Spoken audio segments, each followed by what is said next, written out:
नव्या महाराष्ट्राची नवी बातमी महाराष्ट्र मेट्रो न्यूज।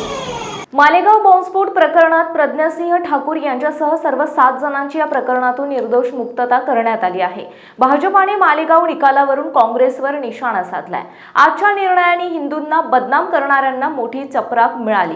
काँग्रेसने हिंदू समाजाची माफी मागायला हवी असं म्हणत हल्लाबोल केला आहे। महसूल मंत्री चंद्रशेखर बावनकुळे यांनी आपल्या ट्विटर अकाउंटवरून याबाबत ट्विट केलं आहे। मालेगाव बॉम्बस्फोट प्रकरणातील विशेष NIA न्यायालयाचा निकाल केवळ न्यायालयीन निर्णय नाही तर तो एका दीर्घकाळ चाललेल्या राजकीय बदनामीच्या षडयंत्राचा पर्दाफाश आहे।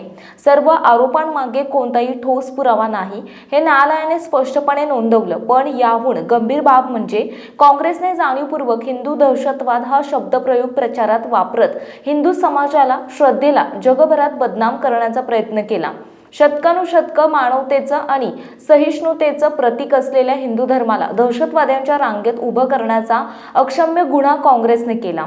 आज कोर्टाने सत्य मानलं। आता काँग्रेसने हिंदू समाजाची माफी मागायला हवी।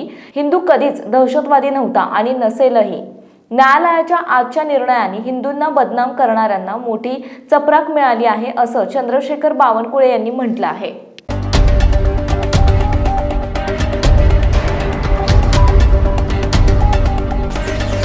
नव्या महाराष्ट्राची नवी बातमी महाराष्ट्र मेट्रो न्यूज।